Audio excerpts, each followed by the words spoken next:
Do you think men can give birth? I think that yes or no question. I think that a person who is assigned male at birth, I don't think they can Assigned give birth. male at birth, so people are not male at birth?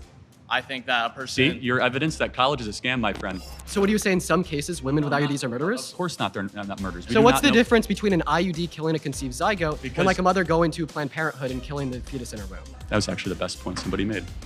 It's not about the cells. No, it's not about. No, I'm speaking. No, I'm speaking. No, I'm speaking. No, I'm speaking. No, I'm speaking. No, I'm speaking. Want to say it one more time? No, I'm speaking. Hello, everyone. I am Charlie Kirk, founder of Turning Point USA, and I am surrounded by 20 woke college kids. My first prompt is, abortion is murder and should be illegal.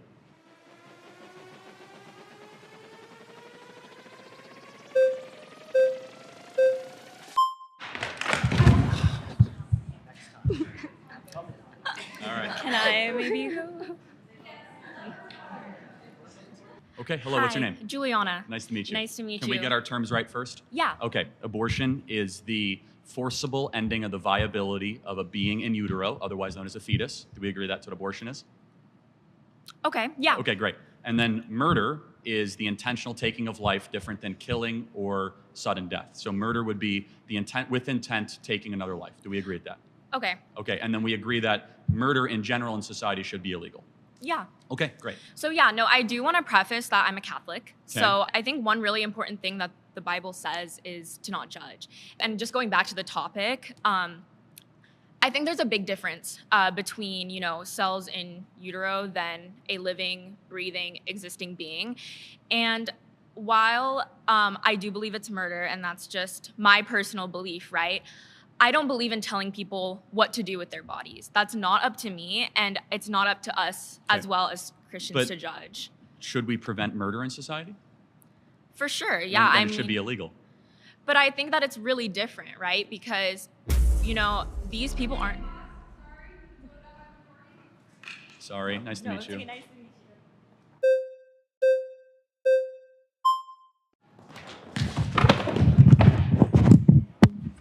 Okay, what's your name? Naima. Nice to meet you. Okay, can I just ask, at how many weeks do you think that a fetus is viable? Well, viability and moral worth are two different things. No, but I'm asking you, at how many weeks do you think a fetus is viable? Well, at about 20 weeks, a baby can survive outside of utero. So it's actually 24 to 26 weeks? Well, it's 20. The youngest ever in a NICU unit actually happened in San Diego, not far from here, and survived at 20 weeks. Okay, so under Roe v. Wade, 93% of abortions happened in the first 13 weeks of pregnancy. That's 93% of the abortions happened well before a fetus is technically viable as a form of life. So let's go into viability. So what is it about, let's say, a 6-week baby that has a heartbeat, its own DNA, fingerprint, brain waves, that is less moral worth than an 88-year-old right now with dementia in a home down the street? That person requires assistance, requires help. Why is it that the 6-week baby is of less moral worth? Well, first of all, it's not a baby, it's a fetus. Well, what does fetus mean? A fetus is in utero. What does fetus mean in Latin? What the f***? I'm sorry, is this it means little human being. Ooh, his smile is very creepy. Okay. Smiling is creepy? No, your smile specifically. Got it. But let's go back to, we're losing track here. No, but is it, what species is the fetus? The fetus is not a species yet. It's technically classified as a parasite until it is viable. So, now, I want to talk to you about something very quickly. I can't let you get past that. Are you saying a baby is a disease or a tumor? A parasite is not a disease and a tumor. Those are not the same thing. A parasite is defined as something that cannot survive outside of its host. A baby, before it is viable, cannot survive outside of a woman's womb. Got it. So let's extrapolate that. It is not a living organism. Are old people with Alzheimer's and dementia that are being assisted every day, are they parasites? No, they're not parasites. They're human beings who are on the brink of death. Got it. So they're not going to be able to survive. My 4-month-old that requires mom's breast milk and requires daily changes and feedings cannot survive without its own. Is my 4-month-old a parasite? Your baby can breathe on its own. Your baby can drink water from its mouth to its stomach. But it cannot. Your baby can eat it hunt? food. Can it gather? Can it reason? But that's not what qualifies something as being a living organism. Being a living organism simply means, can you survive outside of a womb, outside of your host? Got it. So I just want to make sure I'm clear. Why does that then equate to moral viability? It equates to scientific viability. Why? Under what standard? Because it is not alive, and you are advocating for the rights of something that is not technically a life. Got it. So what is something while that has sacrificing the needs of the human woman who is alive. Got it. So, but a mom can survive Yes. without the baby in her, right? Yes. The baby cannot survive without the mom. Yes. But a mom cannot survive without her lungs. So it's not her body, it's in her body. It's not her DNA, so it's not her choice. So it's a... It actually is directly her DNA. It is 100%. It's 50% of her DNA. Half her DNA. He's gonna win, I'm telling you. This could take a while. Okay, first of all, do we have our terms correct? We agree? Actually, no. So first of all, I would like to refine our terms. I have 2 points to bring up after that, though. So you define murder as like intentionally like killing a human being. I think that's a very poor way to define murder, because if someone were to like break into my home and point a gun at the heads of me and everybody I love, and I intentionally kill them to prevent them from killing my family, I don't think I murdered them, right? So I would define murder as the unjustified termination of a human life. You're making a good point. Let me further clarify that. So self-defense is very warranted. Exactly, right? But I can see where you're going to go with how that has to go with abortion, but we can go down that journey in a second. Yeah, so I mean, like, I kind of do want to give you my argument insofar as why I'm pro-choice, why I think it's justified. But first, I think that, you know, your position is quite absurd, right? Because you're saying that it is murder to kill a human being, right, at any point in development, especially when it's in the mother's womb. My question to you would be, well, does this make women with IUDs murderers? Because it is the case that in some scenarios, an IUD will allow for conception to occur, meaning there's a unique human life there, but it will prevent its implantation, intentionally killing it. Well, no, preventing implantation is not necessarily the same thing as terminating a fertilized egg. For example, if you take Plan B, again, it's not the same thing. Preventing the production of progesterone is not the same thing as terminating a being that has been fertilized. You do not know for a fact that the egg has been fertilized. You do not know that when you have an IUD. Okay, yeah, so preventing fertilization or implantation to the uterine lining is killing a conceived zygote. So what happens? A sperm goes into the egg, right? The egg becomes fertilized. It's a conceived zygote. In some cases, it will prevent the implantation of the conceived zygote, killing the conceived zygote. In some cases, correct. So what do you say in some cases, women with IUDs are murderers? Of course not, they're not murderers. We do not know for a case. That's like saying that So what's the difference between an IUD killing a conceived zygote and like a mother going to Planned Parenthood and killing the fetus in her womb? Well, so you're asking 2 separate things. If they knew for certain, to be more clear, that I have a fertilized egg and I'm going to take a drug to prevent that fertilized egg from attaching to their uterine wall, then yes, that is an act of killing or murder, of course. Okay, so do you think all murderers should go to jail?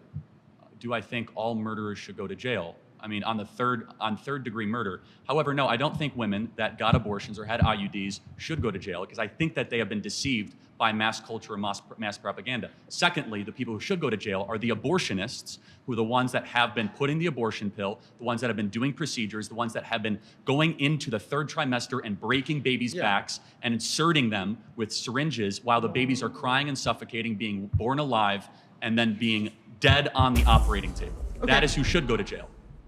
Oh. That was actually the best point somebody made. We'll have to talk about it.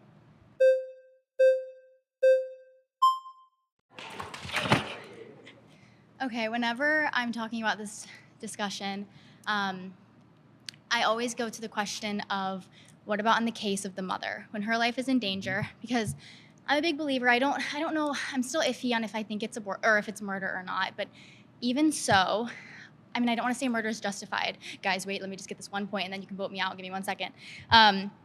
Say the mother gets pregnant, and she knows that if she gives birth, she's going to die. She has some kind of health complication. Then what do you do in that case? Cesarean section.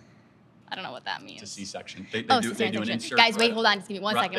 They go right below the belly button, and they deliver the baby. And after she doesn't have to give birth, it's technically birth, but it's much safer. So that's actually safer than an abortion procedure. Sorry, Lily.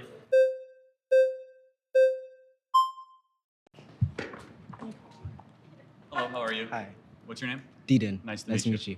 I would say with abortion, I think it's very complicated, but I think the issue that I have primarily with your stance of being pro-life, that there's no nuance. There's women who are being forced to travel hundreds of miles to access abortion care, even in cases of rape in certain states that they're not giving any sort of allowance for that. And I think, a lot of people who are pro-life, they say that they're pro-life, but I feel like they're really pro-birth, because with firearms, the United States has some of the highest firearm deaths out of OECD nations, right? And we can acknowledge that that's for children who are actually living and breathing. So I feel like abortion, while yeah, it is, I can definitely see your point. I just think that it should be allowed in some circumstances. Okay. Yeah. Great. I'm happy to get into the gun violence stuff later, but I want to really stay focused on abortion. Right. You can say you see my point. Can you see the world also where, since we know it's a human life, that it should be illegal since we don't allow murder in our society?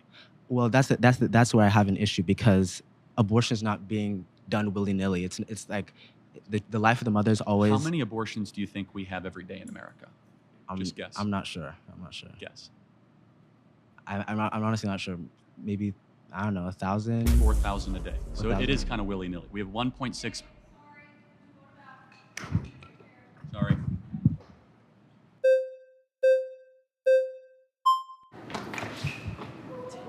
Hello. I just want to clarify, the thing that you're aiming for is less abortion, right? That would be what you would want, or at least no abortion. Eventually, it's also a protection of those that can't protect themselves. But yes, and that's why after the reversal of Roe versus Wade, we saw abortions go down dramatically in Texas, Alabama, Mississippi. We saw thousands of babies that are now alive and well that are able to have amazing lives thanks to the reversal of Roe versus Wade.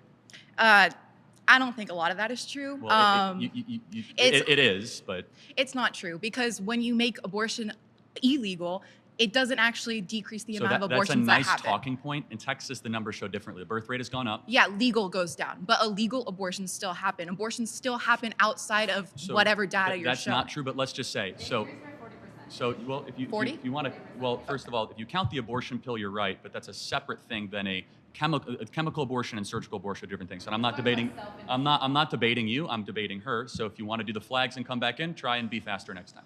So let me ask you this. Mm-hmm. So the question is, we should try to limit unjust suffering of human beings, right? Sure. Okay, that's my position, is that there's unjust suffering of anywhere between 1.4 to 1.6 million abortions a year of human beings that are being massacred in the womb.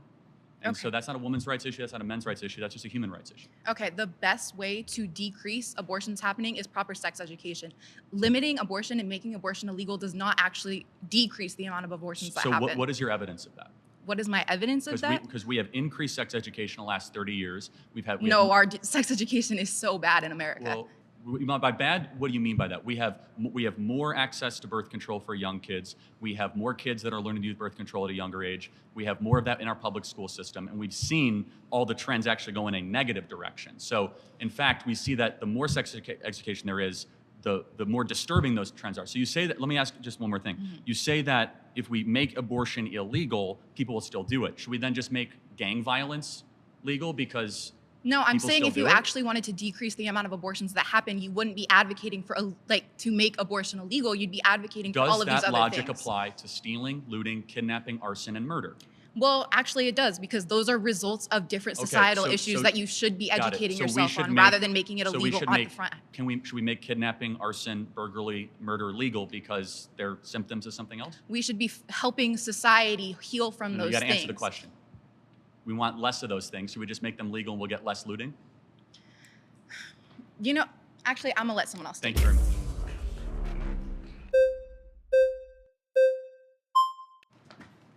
Hi, Parker. Nice to meet you. Yes. Nice to meet you, Charlie. Big TikTok guy here. So, pedophiles, people who were married to children in the past and normalized in that society, should they go to prison? Should pedophiles? If you could go back in time, would you put those pedophiles in prison that married those children because it was normalized? They were deceived into thinking it's okay. Would you put them in prison? You got to slow down. Sorry. Pedophiles should get the death penalty. No, so you'd go back in the past, you give them the death penalty, even though they were deceived into thinking it was okay. But you said people who get abortions who are women shouldn't go to prison. But it's not currently illegal. Okay, regardless. Pedophilia at that time, it wasn't. No, I would not go back and retroactively enforce laws where things were currently not illegal. You wouldn't put pedophiles in prison in the past. Hold on a second. When was it legal in America? Well, child marriage was legal in America throughout the early 1900s, and especially throughout most of society for thousands of years, especially in the Old Testament and in the Bible. Hold on a second. So where is the Levitical law that allows you to marry a child? Oh, yeah. Can you name the verse? Well, I can't name the verse, but the particular conditions that are listed in the Bible are that you have to be physical maturity and emotional maturity, which is extremely vague and throughout society has been seen to be met at puberty. There is not a verse, but let's kind of go back. Okay, so when is the age of consent under your view? Let's go back to, generally agreed upon it's 18 years old. But let me ask you because you don't go based on what's generally agreed, you go based on the Bible. I say 18 years old, but let me ask you a question. Where's that in the Bible? When does life begin? Conception.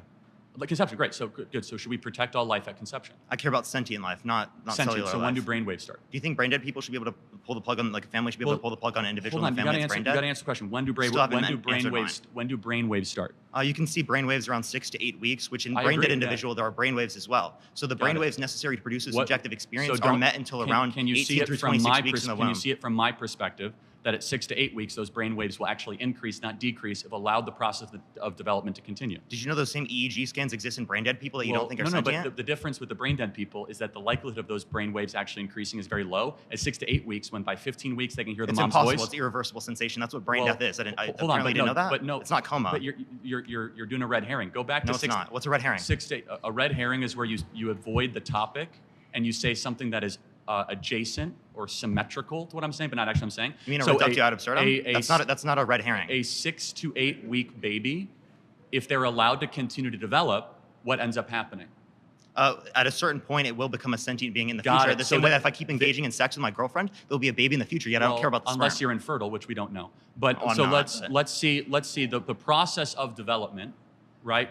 Why do you want to answer my question yet? Why do you have the ability or the right? Should those child P3Os go to prison? The process of should the pedophiles go to prison? From 1904. How many pedophiles are alive from 1904? They're not alive, right? I meant like if you can go back in the past, hypothetically speaking, and you could put them in prison. Would you put them in prison? I would have killed them myself if I was alive. Okay, so then you don't apply it based upon what people are deceived to believe. You apply it based upon what you consider to be moral. So the women who had abortions, you think they should go to prison. So why should women who get abortions go to prison, but someone like my mom who told me that Santa Claus exists shouldn't go to prison because they're both sent? This is not going to be a constructive debate if you keep on talking over me. Well, I was finishing my statement. You were talking over me. But go for it. Let me ask you a very simple question.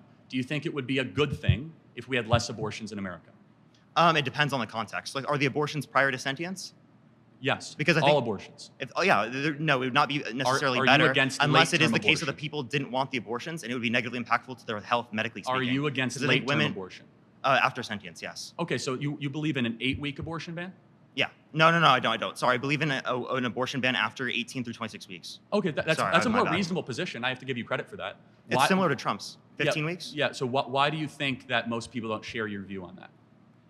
Well, people just don't really know what sentience is. There's not a lot of conversation about abortion. And these conversations are very difficult. Like, they're conceptually hard to go through. And I understand why a lot of people don't understand their positions on it. But I think people you are where most You're cutting Americans me off. I thought we weren't cutting people off. I was actually complimenting you.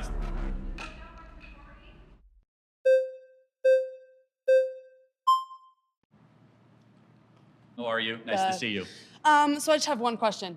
There's, like, in any case, you don't think there's any case where abortion should be legal? There's a very, very rare couple cases. Okay, so you do think that a couple cases it is legal? If cesarean section is not going to save the mother's life, and the mother's life is actually at risk, which is debated amongst growing numbers of OBGYNs, that is the only case where abortion should be allowed. But people say that it is a growing consensus in the pro-life world that abortion is never medically necessary. Okay, so if you had a daughter and she was 10 and she got raped, and she was going to give birth and she would and she was going to give birth and she was going to live, would you want her to go through that and carry her baby? That's awfully graphic. But it's a real life scenario that happens to many people. The answer is yes, the baby would be delivered. Oh, okay, great. So that's insane. But let me tell you why. No, hold on. Let me ask you a question. There's 2 ultrasounds I have. One is a baby conceived in rape. One is a baby conceived by a loving couple. Which one is which?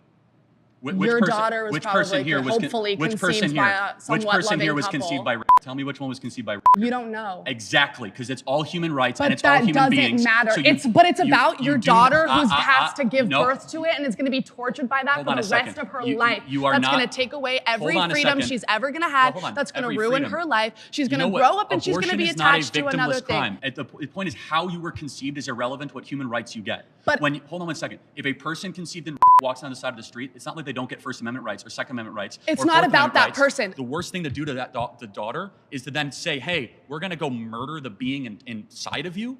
They wouldn't even know. Like, listen. They wouldn't know? Listen. But wouldn't it be a better story to say something evil happened and we do something good in the face of evil instead of saying we're going to do evil and then murder the being because we're going to pander to the evil? No. What makes the West great is that we do good after evil, not evil after evil. It's not about the being and the cells. No, It's not about. No. I'm speaking. I'm speaking. We're both, no, I'm speaking. We're both No, clumps of I'm cells. speaking. We're- No, we're I'm both speaking. clumps No, of I'm cells, speaking. okay? No, I'm speaking. No, I'm speaking. Want to say it one more time? No, I'm speaking. Got it. Thank you. So it's not. I'm not talking about that. I'm talking about I the know you person. don't care about them. No. I'm talking about the person who is dealing with the pregnancy. I am not talking about the cells. I don't the care. cells. No, listen. The fetus, the whatever. I don't care about that right now until it is formed. If there is a 5-year-old child who is pregnant and the baby is 2 weeks in utero, can't get pregnant. actually they have given birth. There is 5-year-olds have given pregnant. There is one recorded case of a 5-year-old girl who gave birth. Is that common? Yes, it's common. 5-year-olds get sometimes, and if they get pregnant, I think they should be able to have medical access to something that could save not only just their life, but like their livelihood. How many, I'm curious. I hope your daughter lives a very happy life and gets away from you. Okay, so that is really nasty. And so her belief system, just so we're clear, is that. The time's up. Yeah, no, I got it. It's fine. I mean, it's insanely nasty, and we'll talk again. My next claim is that college is a scam.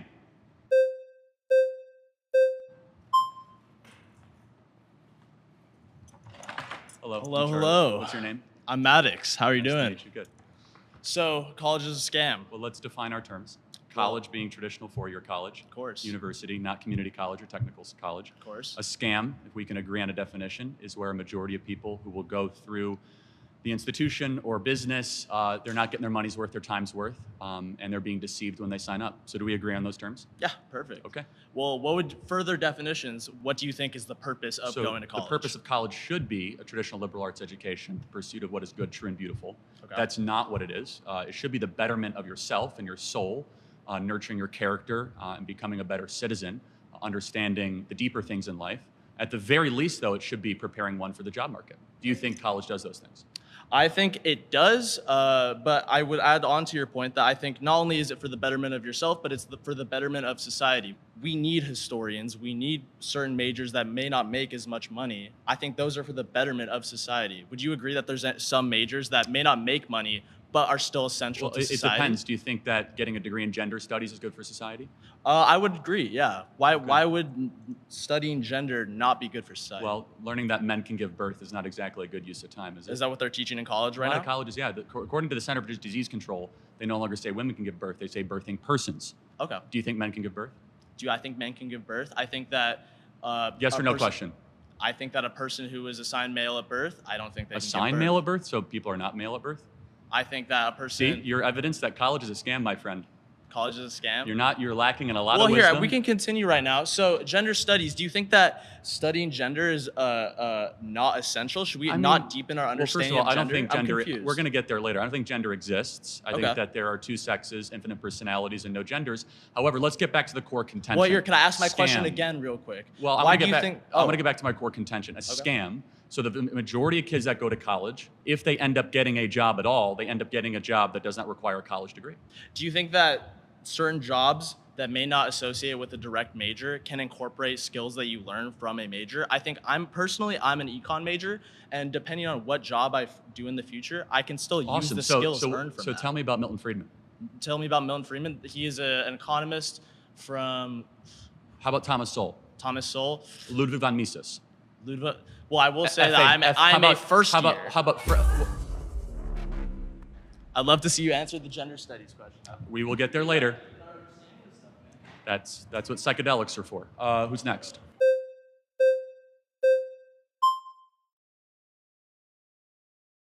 Well, I think it's difficult to think about just one major, thinking about just gender studies. Like, sure, like not everyone should be a gender studies major. We need doctors, we need lawyers, we need everything. However, why does it matter if 10 people want to be a gender studies major and it matters to them? Like, not everyone can be a lawyer, not everyone can be a doctor.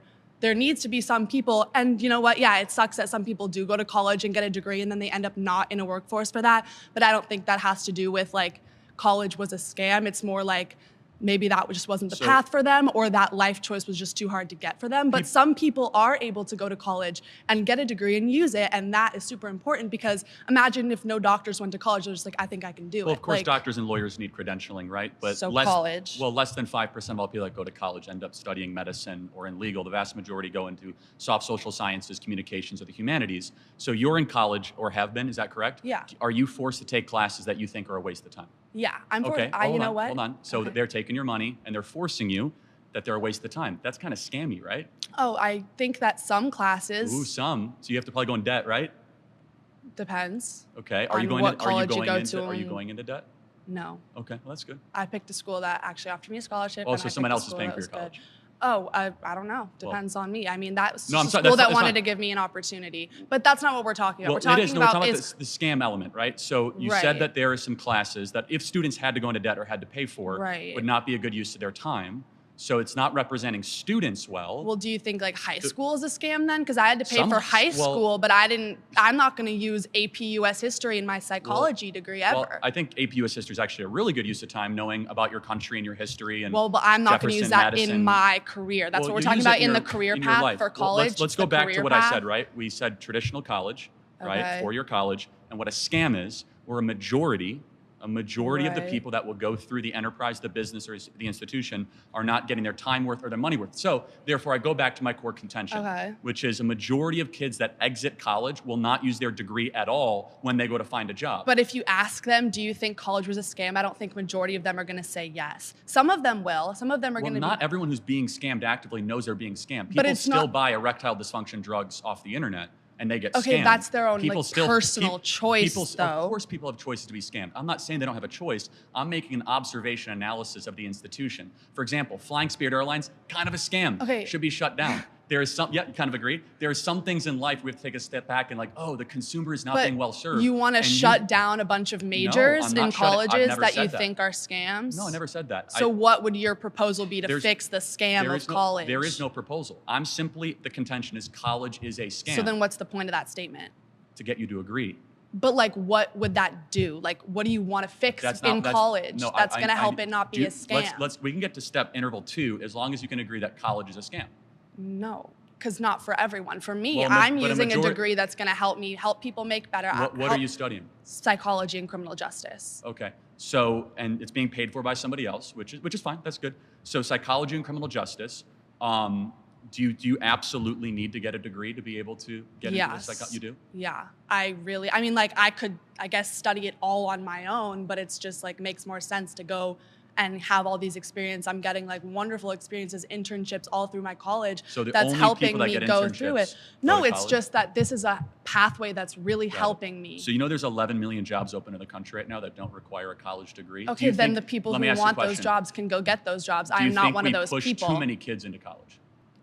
No. Okay, so the national graduation rate is 59%. If I asked the room, everyone would agree that they know some people that went to college that did not graduate. Yeah. Right? So we're probably sending too many kids into this institution. But if they might have been able to do it, then why is it not worth it to try and to push yourself to get a better education and go further in your life? Leaving with debt's a bad thing, right? But some people are able to work through that, and it's an opportunity thing. But when an institution is multi-trillion dollars in scale, involves 23 million of our citizens every 4 years, and is not actually bettering the country. For example, if college was so great, we would see incomes going up for Gen Z and millennials. We'd see more people able to own homes. Okay. Kids wouldn't.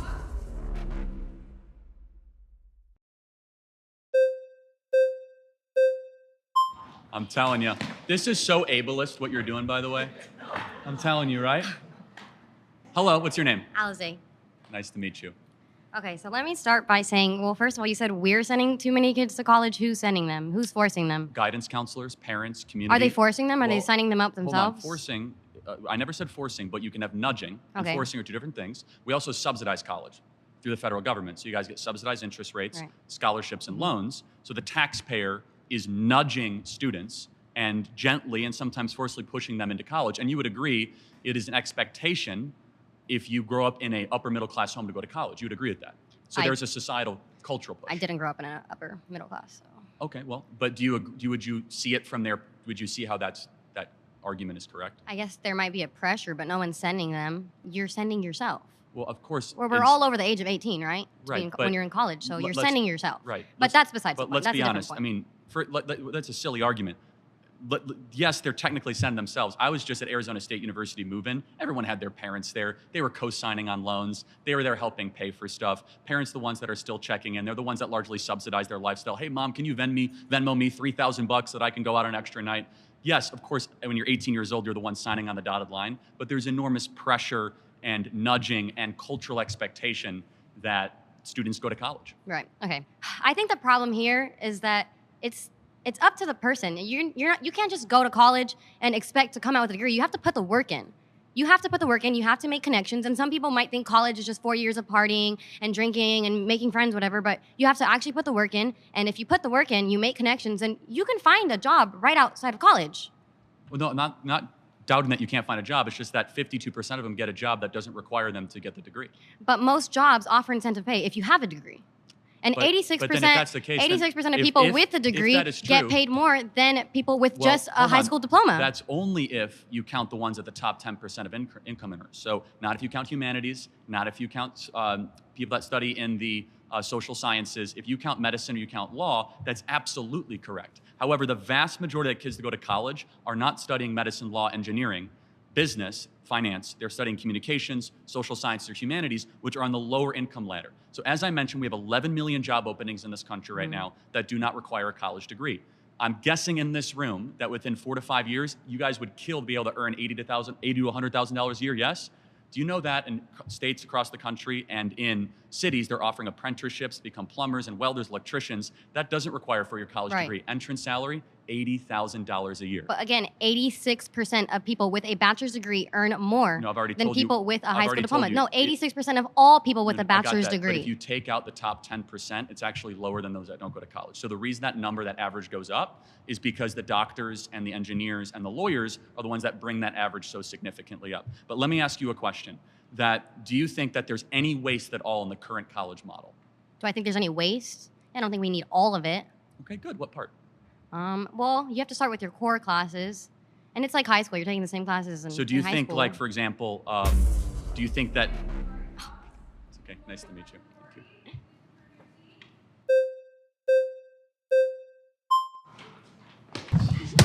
Oh.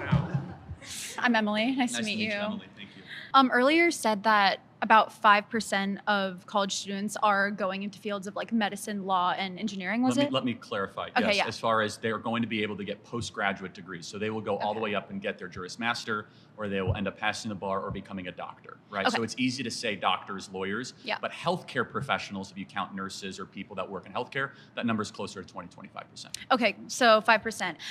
Who here has a doctor? Can you like raise your hand if you have a doctor? Like a medical doctor? Yeah. Like a medical doctor. Do, yeah, you do. Okay. 5% is still a lot of people, right? Of course, but that means 95% might not need to exist at the institution. I don't think that's the takeaway. Just because 5%, which is still millions of Americans all across the board. But if you were to say, hey, we only have medical schools, only have legal, we can get rid of gender studies, get rid of... So what's the contention? Well, gender studies is actually, if you look on like the pre-law track, gender studies is a pre-law track. If you're going to be a lawyer, you have to study gender studies and other social cultural studies. That proves my point that college is a scam. Why would a lawyer need to study gender studies? Shouldn't a lawyer know the law? It's a social science. The law, you think the law isn't inadvertently affected by social, cultural, and gender norms? Of course it is, but shouldn't they first know the Bill of Rights, the Constitution, the Federalist Papers? We learned that in high school. Okay, so what is Marbury versus Madison? I haven't been in high school for a really long time. I'm not trying to be a lawyer. You learned it. Yeah. So high schools are like, it's public high school. What was Brown versus the Board of Education? That's for desegregating schools. Okay, good. Yeah, which Project 2025 wants to like defund the Department of Education. Who wrote the Constitution? Founding Fathers, 1778. Names. I don't know. It wasn't 1778. I don't know. Close, yeah. You don't know? No. Okay. Well, this is the point: is that you don't learn it in high school. You don't even learn it in undergraduate, and our law school's not learning it. So maybe. Well, I'm not in law school. No, the point is that you were saying they already learned it, and they don't. I don't want this to be a pop quiz or trivia. I didn't go to college, and I'm asking you very basic civic questions, and you're paying to go to college, and you can't answer them. That's so fair, but I think... Thank you, sorry.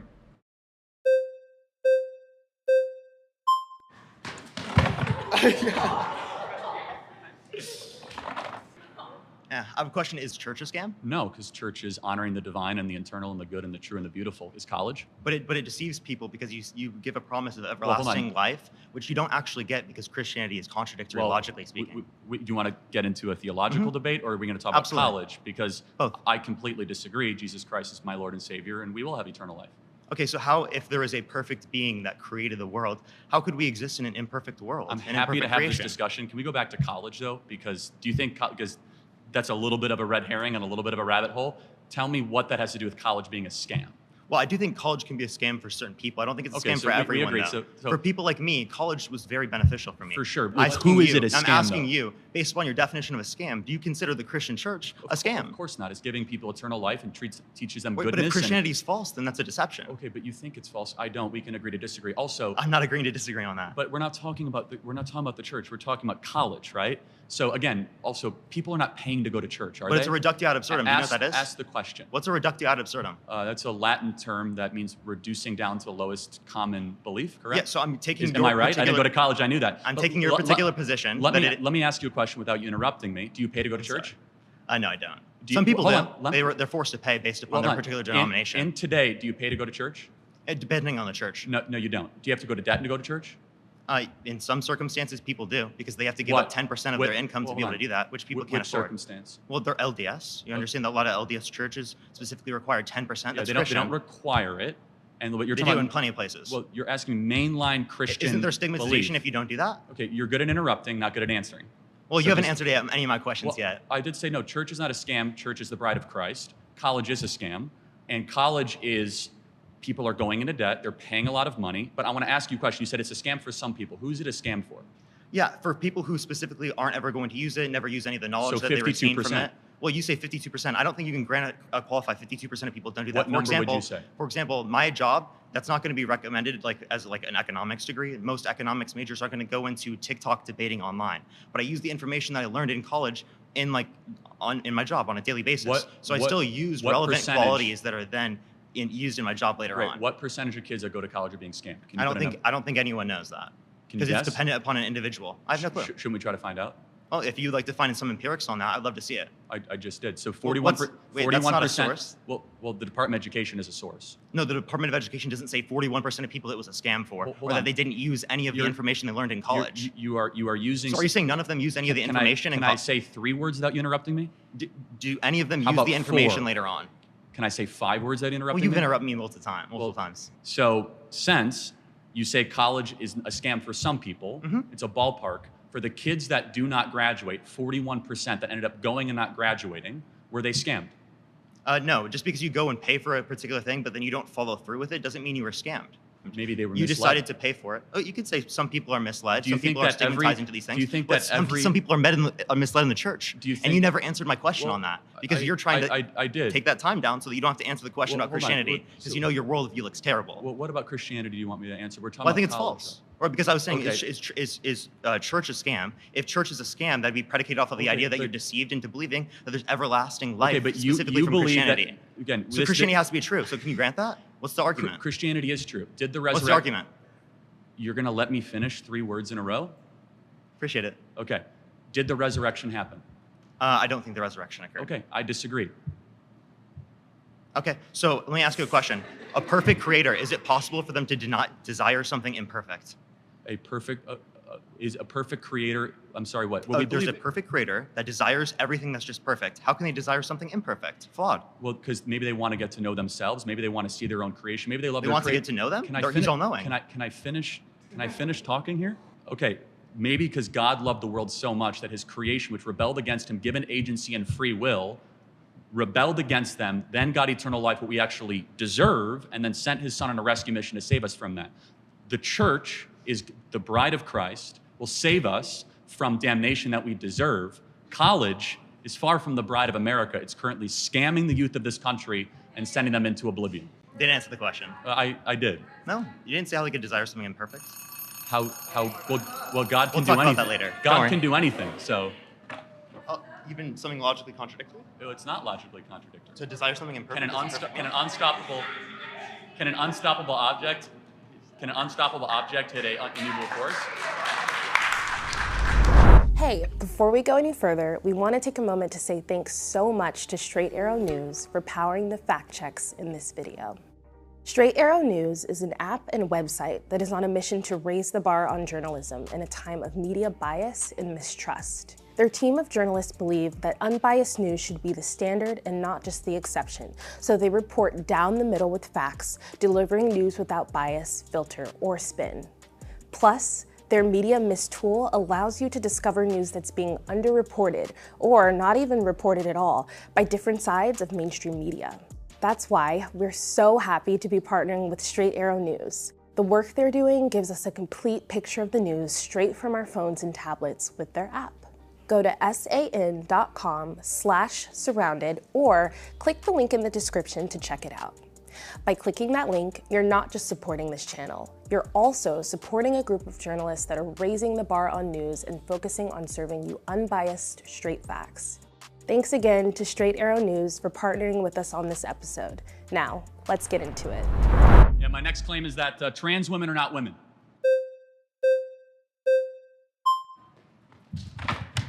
Okay, what's your name? Sam. Nice to meet you.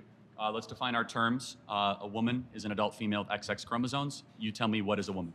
I think a woman is somebody who identifies as a woman. Got it. So that's not a definition. That's like saying a table is something that identifies as a table. Give me an objective definition of how... No, it's not. A table is an object. Well, a table can't identify as anything. It doesn't have choice. You have to give me an objective definition of what a woman is. If I decided right now that I wanted to identify as a woman, I would be a woman. Okay, but that doesn't answer the question. I know, but right now I'm a man, right? So if that happened right now, I'd be a woman. So once a person makes the decision to identify as a woman, got it. No, they're a woman. That's a separate issue. What is a woman? That's the definition. No, I know, but you have to tell me what. A person who identifies themselves as a woman. But you have how do you know that they are that thing? How do I don't need to know what they are. I can ask them if I want to know. But there needs to be. You need to tell me what that thing is, though. Somebody who. Okay, sorry, we're not getting anywhere. We're not getting anywhere. Well, no, it's important because it's like saying a giraffe is a thing that looks like a giraffe, or a coyote is a thing that looks like a coyote. It's called circular reasoning. You have to give me a actual definition. I don't have to. I did give you a definition. No. You said that a woman is something that thinks they're a woman. That doesn't give me a definition. That's simply. What would you consider a definition then? An adult female with XX chromosomes. No. I mean, like, what makes that a definition?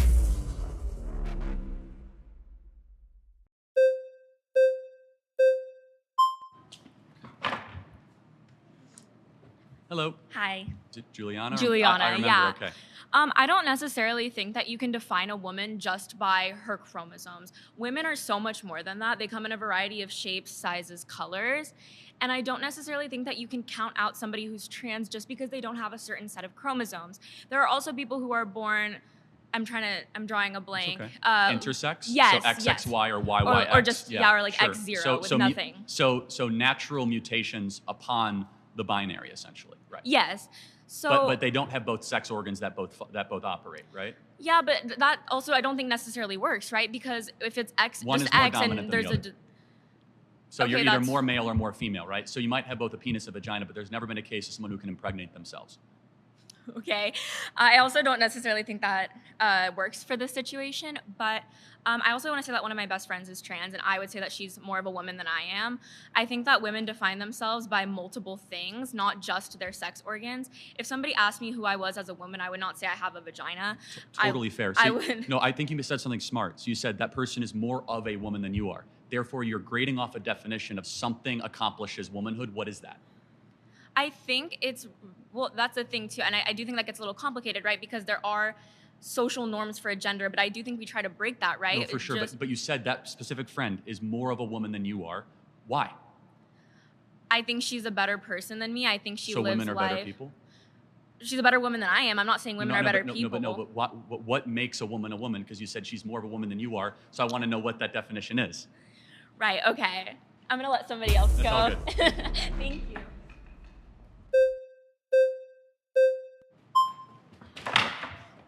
Okay. All right, Parker, what is a woman?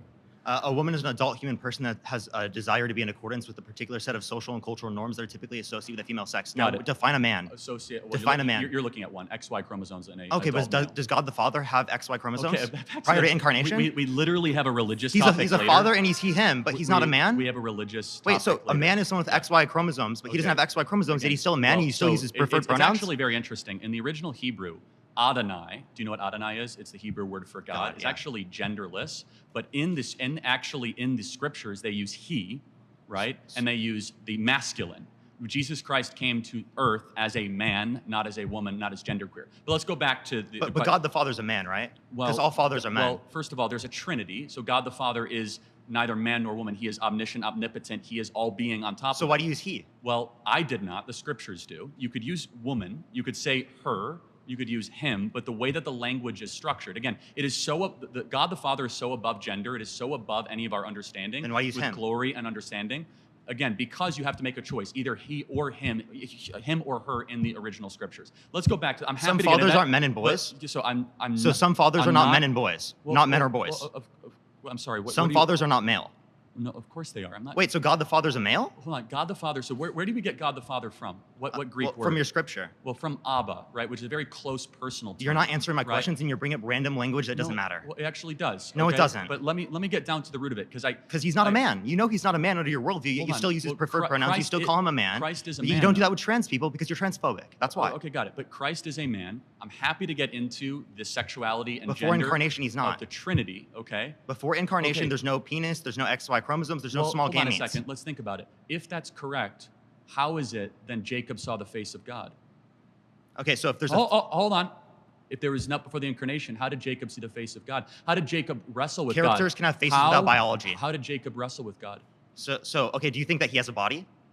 Well, or was that a figurative notion of wrestle? That's a mystery of the scriptures. I'm not here to, well, it is. I'm not here to debate theology. Can we go back to what we're talking about? Does he actually have biology? You keep trying to pivot because you know this debunks you. Well, what biology does your God have? Well, the one of Christ our Lord. No, I meant before incarnation. Well, to be honest, I don't quite know, and I don't think the scriptures are. So you don't know what a man is? Well, you can't define what a man is? It's a little opaque. Again, you're looking at a man. But your video, the largest video on TikTok is, what is a woman, 20 million views, but you don't know what a man is under your own worldview? I said you're looking at a man, right? Wait, but God the Father doesn't meet that criteria. Am I looking at a man? Yes, you are. Okay, good. Just making sure. A man that's beating you in a debate right now. Okay, that's fine. So let me ask you a question, though. So do you think that anybody can become a woman? I think that anyone who meets my criteria is a woman. What's your criteria again? Again, adult human person that has a desire to be in accordance with a particular set of social and cultural norms that are typically associated with the female sex. Can society ever be wrong? Sure, but like it's a desire to be in accordance with a set of social and cultural norms. Can I become black if I wear blackface? No, because it's not a desire that you have to be in accordance with a particular set of social and cultural norms. What if somebody wants to be black? Because race is defined phenotypically based upon the expression to other people. But by some standard, you're judging that. Do you think there's a phenotypical expression of someone who's white and someone who's black? Like, I see you're white because of your phenotypical expression. Right. So, but do you think, but Rachel Dolezal that said she is black and culturally black, is she black? Does she have phenotypically characteristics we would associate Define with people phenotypical. I'm not sure what that word means. It's going to be the expression so of melanin a particular content in one's skin? Yes. Okay. So she could pass as a black person. Wait, so she doesn't have the melanin content? She's borderline. No? Heavily. Okay, so then she's not black. Okay, so you're able to say who is black and not black? That's how we define it in society, no shit.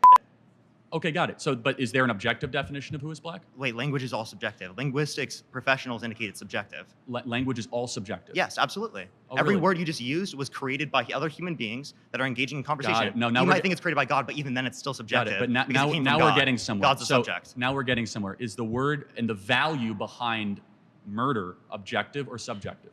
Well, I think morality is subjective, but you think it's subjective too because it comes from God. That's interesting. Wait, does it come from God or independent of God? Well, no, of course it comes from God. It's transcendent. That's subjective. Human beings. That's subjective. Yes, it is. No. If it comes from God, it's specifically subjective. If it comes independent of God, then it's objective. No, what you just told me is God also is compatible morality. with moral anti-realism. So let's go back to the Ten Commandments. You don't understand right? meta-ethics. Well, hold on a second. What does subjective morality mean? What does it mean? Subjective morality means that it comes in everybody's own opinion, their own form. True dependent upon a stance. Again, God is a stance, and that's the truth of morality. So if let's believe, do you believe if everybody believed in the concept of God, the transcendent God, that there was a 10 commandments and we should live by them, right? Is that objective morality? No. Just because people agree doesn't make it objective. Okay, then what, again, independent of a stance. What is agreeance is not independent of a stance. What is objective morality then? Sorry. Thanks. We'll be back at it next time.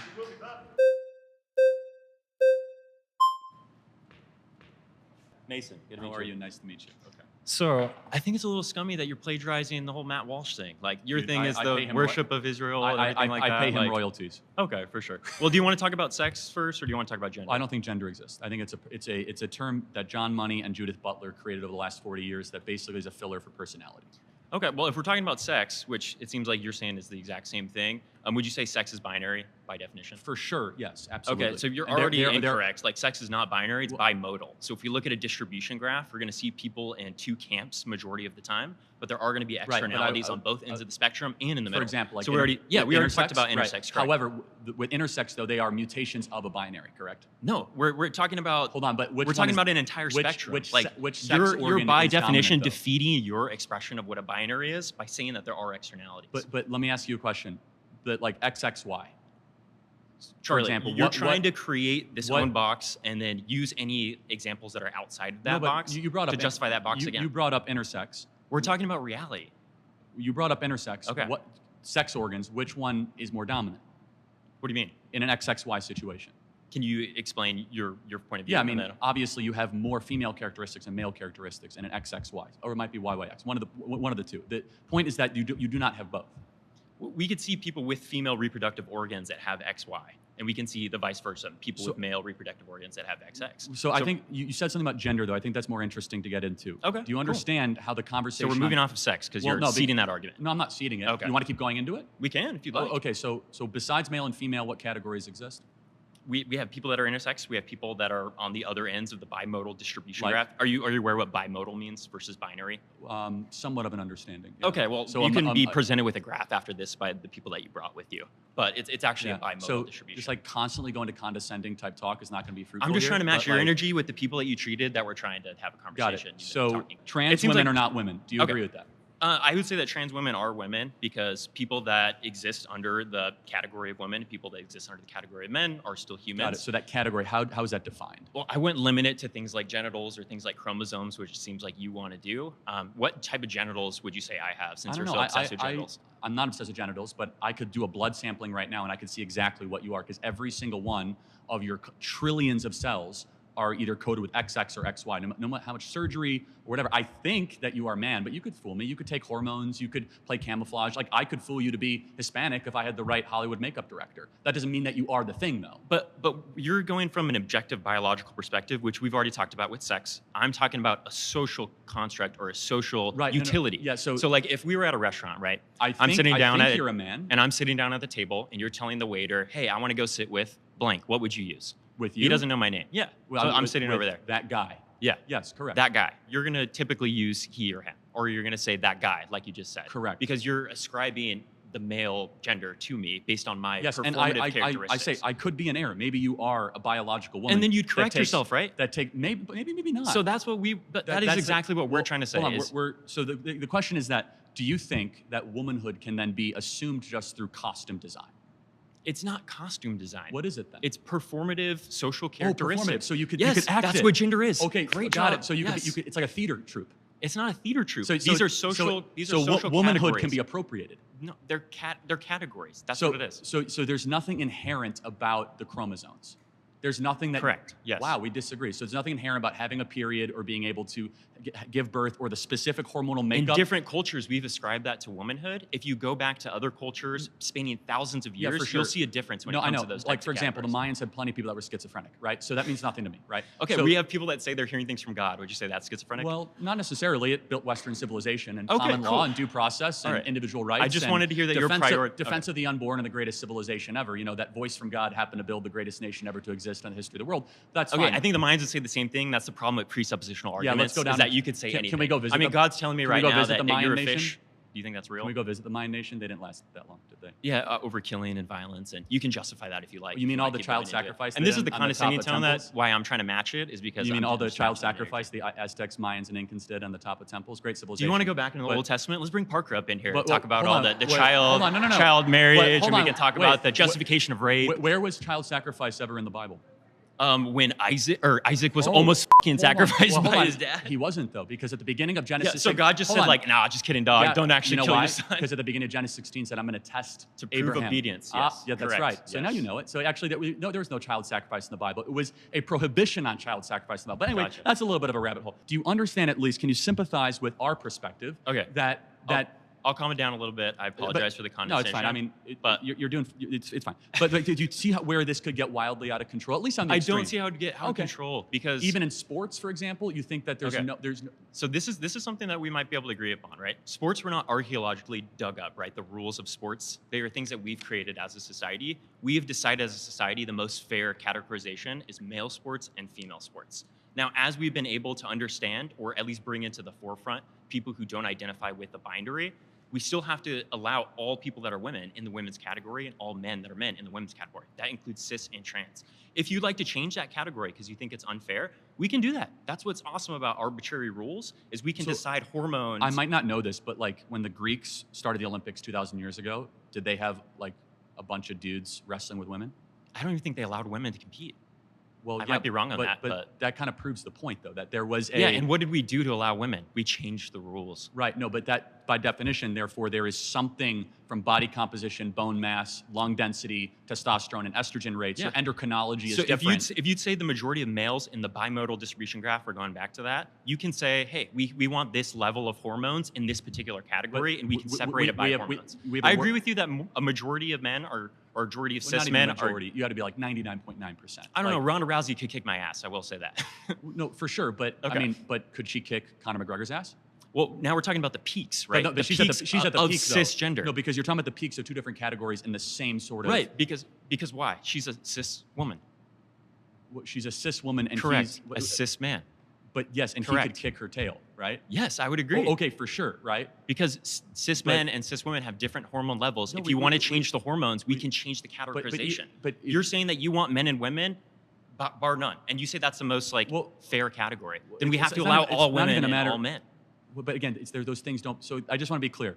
So because I think I'm tracking your argument, is that in the University of Pennsylvania swim team, when Thomas swam against biological women, you're perfectly fine with that. I think as long as we have the categories that way. Thanks. Good to meet you. Yeah. I want to get him in. He hasn't debated yet. No, you're fine. You're fine. What's your name? Hi, my name is Preeti. Nice to meet you. Brittany, nice to meet you. Go ahead. Preeti. Preeti. Preeti. P-R-E-E-T. I'm sorry. You're totally good. Yeah. Okay, so I kind of want to go back to a little earlier. You said that Parker has lower T than you. So would you say? Called a joke. Yeah. No. Right, I'm fully aware it's a joke. But I guess on that point, do you think that T has to do, or testosterone has to do with your manhood? No. Well, yes and no. I mean, if you are looking at typical testosterone estrogen rates of women, they are far different than those of men. But for example, your testosterone rate goes down when you have children. For example, when you're a man, that doesn't make you less of a man. They go down by about 400 points. Okay, but when we were talking earlier about sports, right? Mm-hmm. And you were saying that the reason why it's unfair for for example, a trans woman who used to be a man to be competing in women's sports, you cited that they have higher testosterone levels. One of about 50 characteristics. Also lung density. Their men's hearts are bigger. Okay. We have greater bone density, muscle mass. Okay, tend to be faster, tend to be stronger. I understand. But those factors all come from the hormones during the development process, correct? No, not necessarily. No. I mean, most of them do. Well, not all of them. So for example, you could try to pump a young girl's body with testosterone at 8 years old, and you can get them stronger. You cannot necessarily get them on par with a biological male at puberty. You cannot. You could try. Okay, but because there's something in the coding of our genetics. Right. The coding of our genetics, which is often controlled by different I guess parts of our DNA and also the hormones that are produced that affect the effective coding of how we're more than endocrinology, produced. but it's a big part. Because for example, if you just give a kid testosterone, that doesn't even get them close to becoming a male, or estrogen giving them a female. Okay. They might get characteristics that are close to that. Right. Okay. But it doesn't. For example, but I mean, there's no perfect image of this is what a female looks like. This is what a male looks like. But we all get our periods at different ages. Some of us and also for example, there are many circumstances where womanhood is just not one thing, right? It's a multitude of experiences for that sure. every single person. Can you define what womanhood is? That's an interesting question for you. Well, no, I can't define what womanhood is. And the reason why is because it's something that's an individual experience for every single person, right? Like my experiences, what I have experienced throughout my life is not going to be the same as another woman who may have grown up in a different environment. We have disagreement, but not clarity. I say that being a woman or womanhood is an objective thing. Right, but it's objective outside of one's own opinions or experiences. So, but are we at the point where we're discussing where this is like not something based on your chromosomes, but something maybe based on a construct? Well, no, it also can be objectively witnessed in empirical ways, in biological ways, in scientific ways. Okay, so to clarify, we're still discussing whether womanhood is on chromosomes or not. If you'd like to discuss that, it's deeper than just chromosomes. Right, right. I'm just trying to define exactly. For example, if we look at SPECT scans or brain scans of men and women, 98% of the time, artificial intelligence can tell you which one is the men and which one is the female. Okay. So our different parts of our brains fire. So for men, for example, our amygdalas are not as high working as women. You know what amygdala is the threat assessment part of your brain. So obviously, like your birth, so there's a difference between the concept or what sex is, which is a biological aspect, and what gender is, which is a social construct. I reject gender completely as a different word. It's really okay, personality. So that's where the debate is, yes. Is the existence of gender. Gender means personality. Okay. I don't doubt that biological men might have feminine How would you define characteristics. race on that point? How would I define race? How would you define race? Well, race is a very difficult topic. Okay, because I think that it's a really important thing to discuss when it comes to terms of this. If I draw blood, is it ethnic lines? If you have a blood sample of a black individual and a white individual, I can't tell you which one is which.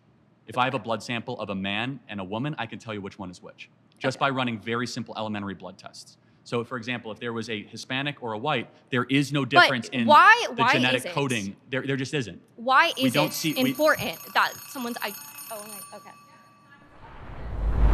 My next claim is that Kamala Harris is a DEI candidate.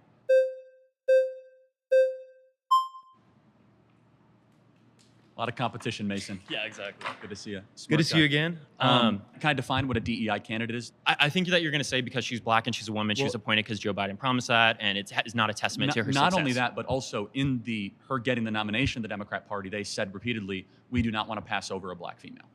Okay. So just those two things, but the first one is stronger. You're right. Joe Biden said, I'm going to put on my vice presidency a black female. Right. Right. So his criteria was, and that was like Karen Bass and Kamala Harris. Okay. So she was not chosen because of her intellect or her accomplishments or because of any of that. It was because she happened to fit a couple boxes. In fact, Amy Klobuchar, the vetting at the time was that Amy Klobuchar would have been a better VP, and Kamala ended up getting it. So it's just a statement of fact that she is there not because of her brilliance or accomplishments, but because of her ethnicity. So Kamala Harris, first and foremost, there are a lot of criticisms that you can give to her on why she wouldn't be an effective president. It shouldn't be because she's a woman or because she's black. And it seems to be that you're saying that is criticism. I just want people to understand and agree she didn't earn this.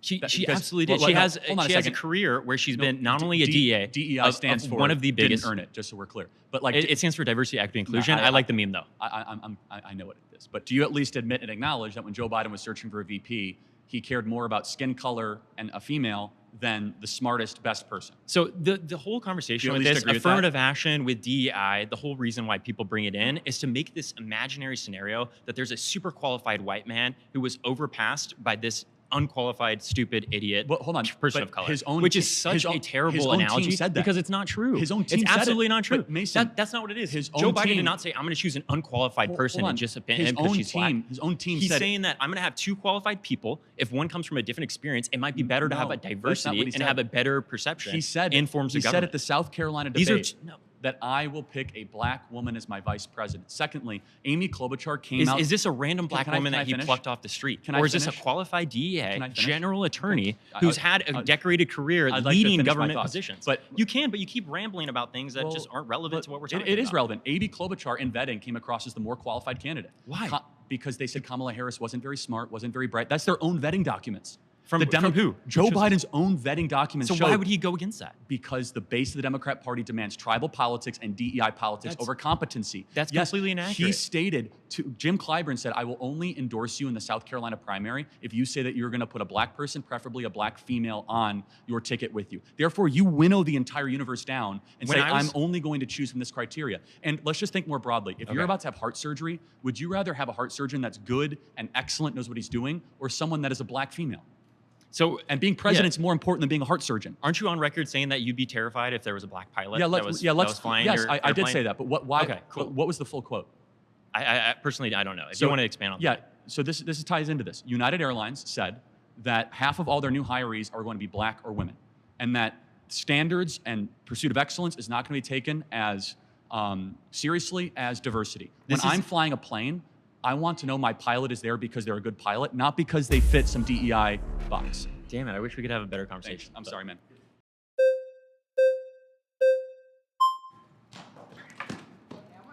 Fast, man. Okay, so let's say that Kamala Harris was the DEI hire as vice president. Do you think she's also a DEI hire as the presidential nominee for the Democratic Party? Potentially, yeah. I mean, they decided to go to her almost immediately because she is the VP, but also because she fits some criteria boxes. But let me ask you. You don't think it's because Joe Biden nominated or said No, for sure, that's part of it. Of course it is. But let me ask you, what's her greatest achievement or accomplishment? Her greatest achievement or accomplishment? I'd say her greatest achievement or accomplishment is completely destroying the Republican Party within like 2 weeks of being nominated. Like in the polls, she's just absolutely... Huh? Sorry.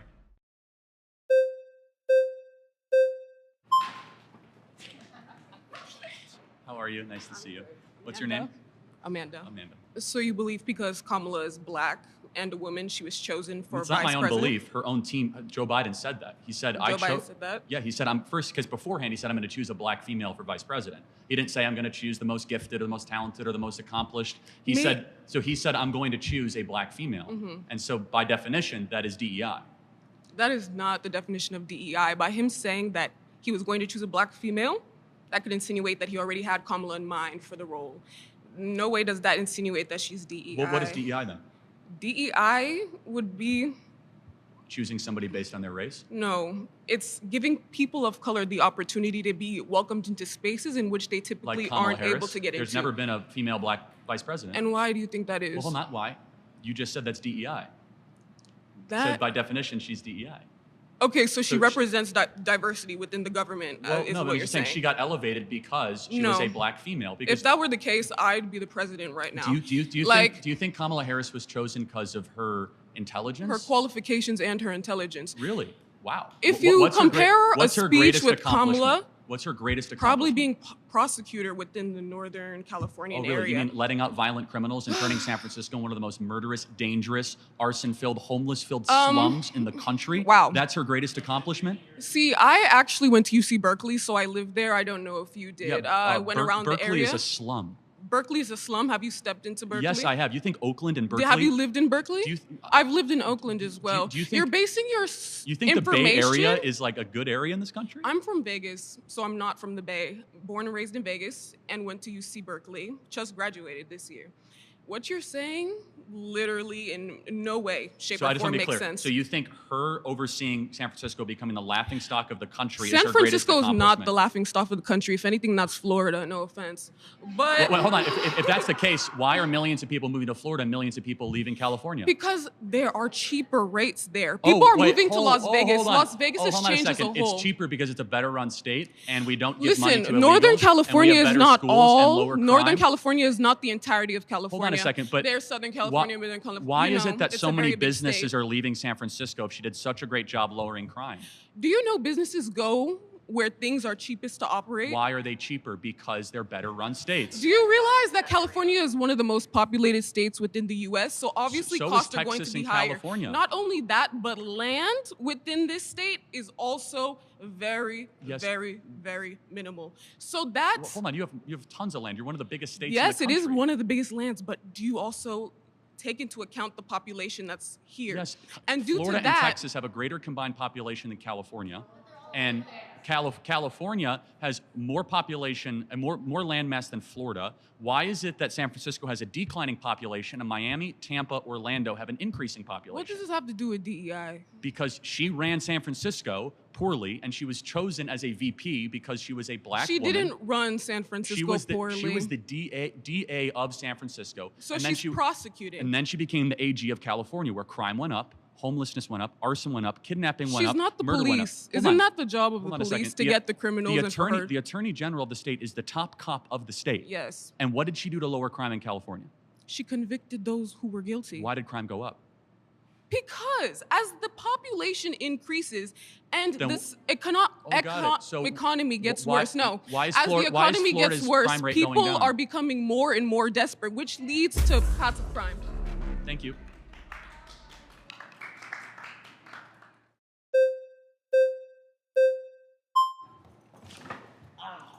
Mine will be quick. Mine will be really quick. Go ahead. Okay, so real quick, you're saying that the only reason she was elected is because she's black? Well, first so of all, that trumps her being a district attorney and all the accomplishments she has? This is not my words. I'm just going on Joe Biden's own words. Okay. Joe Biden said, I'm going to preset criteria based on black women, and therefore she met that criteria, and that's why she was selected. No, I think what he was trying to say is, she's just black. She was just calling her black. She's not saying I'm doing. He made a public promise. Saying I'm doing this because she's black. That's not what she said. He made a public promise before the selection even began and the process began. I will put a black woman on the ticket. So you're saying her being district attorney doesn't matter. That's not why. No, but yet Trump she did an awful being job. a failed businessman and making all the weird comments he's made. Well, hold on a second. That doesn't have any, What I'm getting at though is that if she was not a black woman, she never would have been chosen as vice president. Her record was abysmal. She was a terrible attorney general of California. She did poorly.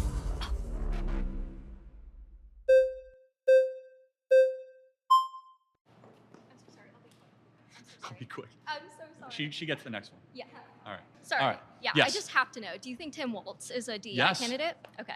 I just wanted to see if you're consistent on that. DEI does not mean black. Tim Walz was only chosen because the Democrat Party is doing so poorly with white men that they tried to find a white man that they could put on the ticket. But then also, it's true. Tim Walz is the first white DEI candidate in history. Okay, in the Democratic primaries, Kamala Harris was performing incredibly well. And she wasn't performing well in the primaries just because she was black. She was performing well in the primaries because during her time as a senator, she spoke incredibly eloquently. I used to watch when Hold on a second. How did she do in the Democrat primaries? She did much better than Amy Klobuchar. Hold on. She didn't even make it to Iowa. She dropped out months ahead of the first primary. She was super unpopular, not well liked. Her campaign fizzled out. So she was popular awful. initially. Initially, yes. And then the more people learned about her, the more realized she was awful. Well, it was mostly because progressives are really upset about her being a DA, which can be that's a completely different conversation. Why aren't progressives upset about that now? I mean, they are, but they are. That's news to me. But everyone's talking about how great a prosecutor she is. Progressives are definitely upset about the how the Biden administration has handled the atrocities in Gaza and how there are definitely things that Democrats are upset about. However, that's not the point of this conversation. That's correct. That is not the point. That's not the point. What the point is that a lot of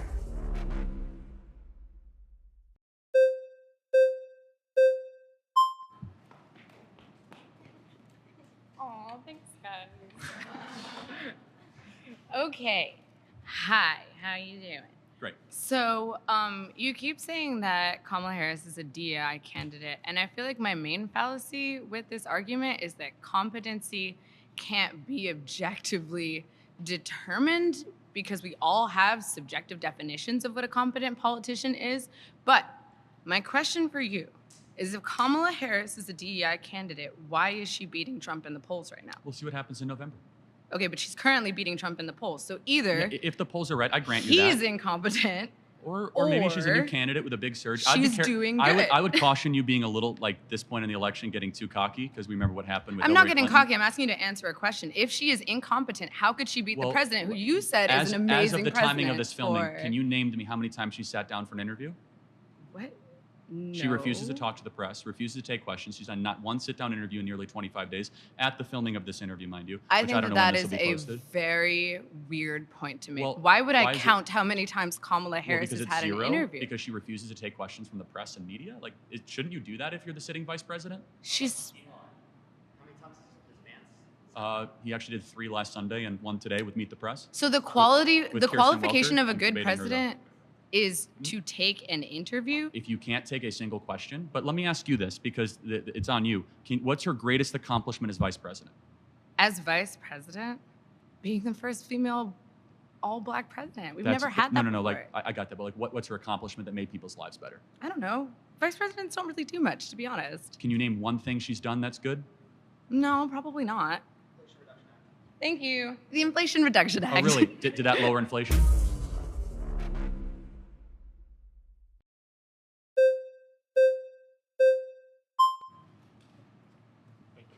What's your name? Brad Nice Brady. to Nice to meet you.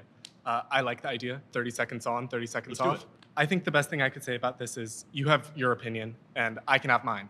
You believe that Donald Trump was a good president. I maybe don't believe that. You believe that Kamala Harris is a DEI candidate for the position of president. I don't believe that. What I'm getting to is, what do you gain from this? If I concede and say that Kamala Harris is a DEI candidate, what do you gain? Because I know what it is. You're baiting us into rage so that you can make money on your TikTok account. You're baiting college students all over the world into arguing with you over these fallacies. You throw a red herring out there, and you're making money from this account while we're sitting here and looking stupid. First of all, I don't control this account. I'm a guest here. This is Jubilee Media, and they're going to edit it as they see fit. Okay, number one. Number two, it needs to be acknowledged that she didn't earn it. She didn't win a Democrat primary. She dropped out in the Democrat primary in 2020. She's never been likable. She's got there simply because of race, not because of competency, not because she's good at her job. And I think that's wrong and it needs to be called out. You're bringing up qualitative examples. These are all subjective qualitative examples. Her race, her competency, her dropping out of the election. That's not what you said earlier. I'm talking about the points you've just brought up, multiple qualitative points. And these points can be believed by you and not by me, as you believe in a God and I don't. These are qualitative arguments that you're making against me for this. And I can believe differently than you, and I think we can agree to disagree on this one. Okay, fine. Perfect. Okay.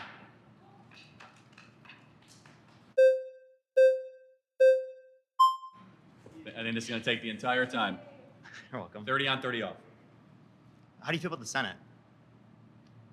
As far as her tie-breaking vote of the Senate? No. I'm just saying like Senate. Like the Senate is technically DEI in a certain sense for like small states. Like Wyoming gets people in Wyoming get a greater vote than me in California.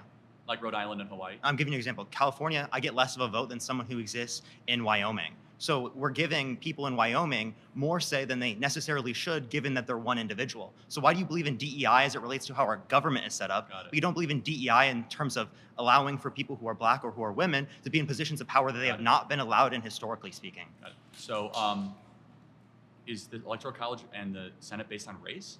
It's predicated off of diversity, equity, and inclusion. How is right? that? Like inclusion of country areas, inclusion of rural areas, inclusion of white men like you. Okay, so you mean like Hawaii? I'm referencing. You could say smaller states or places that have less people in it. So obviously would be able to have more of a say per individual. So your argument is that the U.S. Senate is a DEI. I gotta be honest, I've never heard that argument, but I think it's a little silly. But how is it silly?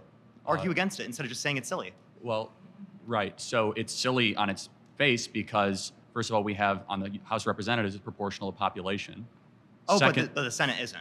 So it's DEI. It's not DEI. Yes, it is. Why would you say it's diversity, equity, inclusion? Because Wyoming gets 2 senators. They're their own sovereign state, aren't they? For country areas, for rural areas, equity for rural areas. That's not right, for smaller states. So let's go back to the Federalist Papers and the Founding Fathers. Why was the Senate composed Can you tell me why it's not DEI? Like under your definition, why is it not DEI? Because it's not based on race. And by the way, it doesn't have to be based on race. It's not based on equity, and it's not based on inclusion. Can't you have DEI based upon different characteristics other than race? Let me finish. Whether or not you're a woman, whether or not. Let me finish. Why? It's because we are a collection of states. We are not a federal project. So states' rights usurp federal. Do you know what the 17th Amendment is? Do you know why the Articles of Confederation failed? Yes, but what is the 10th Amendment? Because states had too many rights, had too much power. What is the 10th That's why Amendment? we specifically adopted the Constitution. Parker, let me make one point, okay? Which is, how did we used to elect senators? It'd be population. No. We used to elect senators based on state legislatures. So the Senate is an extension of the state legislative bodies. That's not DEI, that's federalism. No. That's the way that our system is set up, what I'm which saying is a DEI. bottom-up, citizen-led government to allow the states, which are first and foremost sovereign. So it goes in this ladder in this country. That's still DEI for those states citizens, and for those country areas. No, because it's colorblind. It's not that, we it's, get white again, states DEI more is and not black only based states on more. race. Hold on a second. Diversity for country, diversity for rural, equity for rural, and inclusion of rural. No, that's an interesting point. So you think DEI is only race because you associate it with Kamala Harris? Harris? Let me ask you a question. Is there a single instance in corporate America where DEI is implemented where diversity means anything other than skin color diversity? So diversity. No, it's not about viewpoint. Women. What? Fine. How about chromosome or diversity or skin color? So skin color. There's gender. You have to move the goalpost a little bit because you got destroyed there. All right, but there's also. Well, no, I'm just asking a very simple question. The answer is no, because our system of government. That doesn't mean that's not DEI. It still meets your definition. The Senate is DEI. What was your definition though? What was your definition? Diversity, equity, inclusion. Diversity doesn't only apply to race. You're just saying other people defined diversity, equity, inclusion to be based on race. You didn't though. Let me finish. Because you're saying you didn't earn it. You know who did earn it? South Dakota and North Dakota when they charted themselves into states. Wyoming didn't earn it because they have less of a population. Themselves into a state. Hold on. Yeah.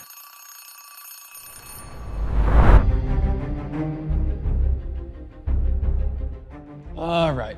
Who really wants to go? I don't want to pick on. I don't want to pick on somebody who doesn't want to get picked on. Okay.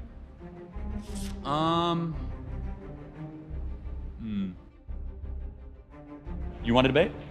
Wait, what is the topic? Whatever you want. So you're the affirmative, I'm the negative. Oh, yeah, let's do it. You're good with 10 minutes. I don't want to put you in a spot you don't want to be in. No, let's do it. That's fun. You sure? Okay.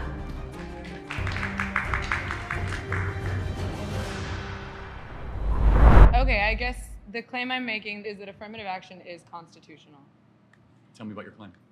I wanted to talk about affirmative action because we haven't really gotten to it, and it's recently been revoked based on the new Supreme Court ruling.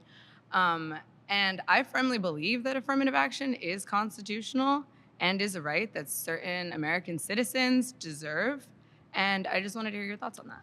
Well, the 14th Amendment allows for equal protection regardless of race, and it's a colorblind amendment. And the whole idea of affirmative action is to try to give people extra boost based on their skin color or their racial background, which by definition cuts underneath the idea of equal protection. Okay, so do you know why the 14th Amendment was founded and the Equal Protection and Equal Rights Act exists? The 14th Amendment was a post-Civil War amendment. 14, yes. 15, 16, 17 were all during Reconstruction. So what was it in response to? Slavery. Oh, and who were slaves? Well, that's an important point. So do you think affirmative action will help heal the multi-generational problems of slavery? I do. I really do. Okay. Because, so let's just talk about the history for a second. Slavery begins in the early 1800s. Earlier. No. Slavery? 1816 is the beginning of slavery. 1619. Oh, yeah, I guess it would be. Okay, first slaves come in 1619, doesn't end until 1800s. 1880s. Then we go into Jim Crow laws starting in 1877, and Black people are not given equal rights until officially 1965. Would you agree with that? That's generally the correct telling? Yeah, so, 1960s, 1970s. But just so we're clear that Black Americans were able to serve in office in the early 1900s. They were able to vote throughout the 1900s. But yes, there were poll taxes, there was Jim Crow laws, there was segregation. Of course there was. I mean, you have to be delusional not to acknowledge those things. Okay, so we can acknowledge all of those things. Can we also acknowledge, due to the laws under Jim Crow, that Black people were significantly hindered from economic advancement? This is a really important question. The data shows not really. It was evil, it was terrible, but Black Americans are poorer today in 2024 than they were in the 1950s. Yes, why do you think that is? Good question. So we have the Civil Rights Act, we have more benefits, more government programs. Something changed between the 1950s and 2024. So there's two answers to this question. Either America got more racist since 1950s to 2024, so like that 70-year period, because Black Americans are worse off today per capita. Yeah, than I would they agree were. with this. You agree with that? Okay, good. Yeah. Than in the 1950s. Or there's another explanation, and I think the truth is somewhere in the middle, which is I think you would acknowledge that the disappearance of the Black father has been the #1 driver of Black poverty in this country. Now, there are reasons for that we could... What do you think the reasons for that are? Well, culture is one. Would you agree? So actually, let's go back to the foundations of that culture. School to prison pipeline, all that stuff. But can we at least agree that Black dads not being around is a bad thing? Anyone's father not being around is a bad thing. No, of course, but 75% of Black youth are not raised with a father in the home. It's the highest of any group in the country. It used to be 25% in the 1950s, so it's gone up dramatically in 70 years. Okay, so you are blaming the fact that Black people have not been able to achieve economic equality and advancement in this country. They've had decrease. Specifically and solely because of the absence of black Not solely. parents. It is the most primary ingredient reason. So you think it's the absence of black fathers? Correct. And you think, what else? Public sector teacher unions that have kept these schools crummy and kids aren't reading and teachers keep getting paid and we don't fire bad teachers. That's a big thing. Okay. War on police in our inner cities and not having enough police and not actually locking up criminals. Hear me out. For example, in Chicago, do you know that only half of all murders go solved in the city of Chicago? That doesn't surprise me at all. That's a problem, right? That is a problem. Yeah, so we need more police, more detectives to solve those murders. But I want to hear your points too. I'm talking too much. So let's go back a little bit to what you said in the issue of policing. Mm-hmm. Now, starting in the 1980s and continuing onward, there's been a war on drugs. Is this correct? I like the war on drugs. You like the war on drugs. So yes. During the war on drugs, it created an epidemic of mass incarceration, specifically hold on, only if you're using drugs. No. Or peddling drugs. If you don't use drugs, then you don't go to jail, right? So you believe that the criminal justice system is flawless? No, I've never said flawless. There's a lot of people in jail that shouldn't be in jail. There's a lot of problems in any system. Okay, so wait, let's pause on that. So you believe that a lot of people who have gone to jail shouldn't be in jail? A small percent. What percent would you say? 5%. You would say only 5%. Correct. When you have a system of justice, you're going to have scummy prosecutors. You're going to have bad defense attorneys. I have a question. Can I get a Google? What percentage of people currently incarcerated are black? It's way larger than hold on. It's what? Hold on. It's way larger than 5. No, I know, but the fact I'm saying 5%. Hold on a second. So that's the point that I'm trying to make. Exactly. Who am I debating? Am I debating here? If your own government is pumping drugs. Yeah, so I want to make a quick You're point. right. Black Americans are in prison far greater than the percentage of the population. So Black Americans are about 13 to 14% of the population. Yes, about half of all prisoners are black. Exactly. So blacks commit more crimes than whites do. They commit more murders, they commit more arsons, they commit more kidnappings. For example, blacks are 13% of the population and they commit 58% of all the murders. That's not a war on drugs, that's a culture problem. Okay, so let's talk about that culture. Black people have been legislatively subjugated up until 1965. I'll give it, honestly, it's later, but let's just say 1965. You do not think that 10 generations of legislative subjugation and slavery during that time, 4,000 black men, women, and children are lynched as the result of race riots in this country? You do not think that these things have a lasting effect? We have had 10 generations of subjugation and 4 of legislative freedom. Of course they have an impact, but it's more on you to explain why things got worse since the Civil Rights Act. More violent, less fathers around, poorer. Why is that? So, because of mass incarceration and the unfair criminalization of black men. But let's just take murders, for example. Why blacks are 13% of the population and commit 58% of the murders? Why is that? Because people in affluent and whiter neighborhoods are not being policed at the same rate. There are more police. I'm talking about dead bodies. There's no, we're not talking about policing, we're talking about murders. Why are so many blacks committing murders outside of their population? Okay, let's take it back to some history. I'm curious for an answer to that question. I'm going to give you one. So let's go to redlining. Okay, redlining. Redlining yes. is why so many blacks are killing each other? No, let me finish my claim. Okay. And then you can respond. Is that okay? Okay. So redlining, federally mandated or sustained by the FHA, right? Separating black Americans to specifically impoverished and relegated areas of the country. We are incapable of buying homes and putting equity into neighborhoods with lower crime rates and better educational systems. We do not have access to things that would uplift and help our community. When you are put in an environment that promotes and reinforces social and economic inequality, you become desperate and are forced to do things that maybe don't align with your values. But what you're making an excuse for a now, lot of murder, when you have a lot of stealing, a high concentration of a subjugated people in one area. If you were right, when blacks in America did not have the same rights they had today, they were less murderous, there was less break-ins. Why is that? So I'm sorry, are you trying to say that blacks thrive under subjugation? No, I'm not. I'm saying I'm asking you the question. The data shows they were actually better in the 1940s. It was bad, it was evil, but what happened? Something changed. They committed less crimes. Maybe they were afraid. I mean, 4,000 Black men, women, and children were killed in violent lynch mobs. If that's your explanation, but I guess racial terror permeated American culture for hundreds of years. Black America is worse than it has been that in the affected last 80 years. the generational psyche of an entire group of people? No, I'm sure it did. I'm not discounting that. I'm just trying to understand, why is it the more social welfare we've done, so we've spent $20 trillion on uplifting Black communities, $20 trillion, and Black Americans are poor. We've done everything that's been asked.